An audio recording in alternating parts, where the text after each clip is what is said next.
L'argent, c'est la motivation de tous ceux qui rentrent dans les réseaux. Mais ils sont peu nombreux à toucher le jackpot. Nous sommes allés voir les petites mains du trafic. Les dealers, les guetteurs, ceux pour qui travailler dans un réseau s'apparente plutôt à de la survie. Nous rencontrons un charbonneur, en pleine préparation de sa marchandise. Qu'est-ce que vous préparez là? Là, c'est des morceaux à 10.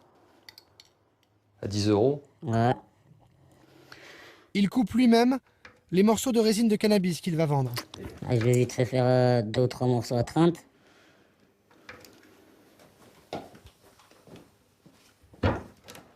J'ai arrêté l'école, j'avais 14-15 ans, voilà. J'ai essayé de faire une formation, ça n'a pas marché. Et voilà, j'ai trouvé ça, j'ai commencé à vendre le shit pour des gens. Et de là, j'ai pas lâché le morceau. Jusqu'à maintenant, j'en ai 24. Et franchement, c'est pas facile, hein. Un charbonneur comme lui gagne entre 100 et 200 euros par jour. Ces 10 dernières années, il a travaillé dans plusieurs réseaux des quartiers nord. Bon, c'est plus facile de trouver un endroit où charbonner que d'aller trouver du travail, hein. Ça c'est sûr, hein. Pourquoi est-ce qu'ils cherchent toujours des gens pour travailler pour eux? Ils cherchent pas, c'est toi tu cherches. C'est nous, c'est le manque d'argent. Pour charbonner, il faut pas un diplôme pour aller dans un quartier nord charbonner n'importe lequel. Si tu veux vendre, tu sais très bien les risques. C'est un boulot qui est considéré comme normal, enfin banal plutôt. C'est pas un boulot, c'est une galère. C'est une galère considérée banale, ouais. Aujourd'hui, il voudrait quitter cette galère et trouver un véritable emploi. Ouais, j'en ai marre parce que ça rapporte pas grand-chose, à part la prison et un peu de survie. C'est la survie. Sinon, s'il y avait mieux à faire, comme être comme vous derrière la caméra, je le ferais, hein. Ça veut dire prends ton joint, fume-le si tu es un fumeur. Et va travailler.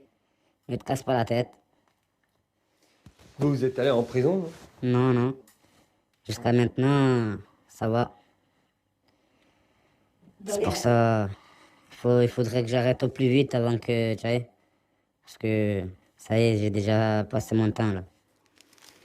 Comme vendeur, il peut être condamné au plus à 5 ans de prison et 75 000 euros d'amende. Mais le risque n'est plus seulement de se faire coincer par la police. Aujourd'hui, c'est aussi de se prendre une balle. Marseille, secoué par les règlements de compte. Hier soir, c'est selon cette même méthode qu'a été tué par balle. À Marseille, la concurrence entre les réseaux fait des morts, par dizaines.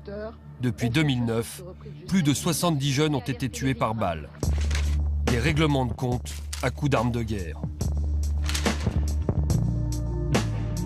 En 2010, une fusillade marque les esprits. Elle a lieu au cœur de cette cité du 13e arrondissement, le Clos-la-Rose. Jean-Michel, dit Michou, un jeune guetteur de 16 ans, est abattu. Au pied d'un bâtiment de cette cité nord de Marseille, des dizaines de douilles. Elles témoignent de la violence de ces règlements de compte à l'arme lourde. Hier soir, vers 22 h, 2 voitures s'arrêtent au pied de ces immeubles. 5 hommes cagoulés armés de Kalachnikov ouvrent le feu. Dans les quartiers, les guetteurs sont en première ligne. Ce sont eux que l'on voit le plus sur le terrain. Comme ils n'ont pas de marchandises et qu'ils sont souvent mineurs, ils bénéficient d'une quasi-impunité devant la justice. Mais la fusillade du Clos-la-Rose montre qu'ils peuvent devenir des cibles.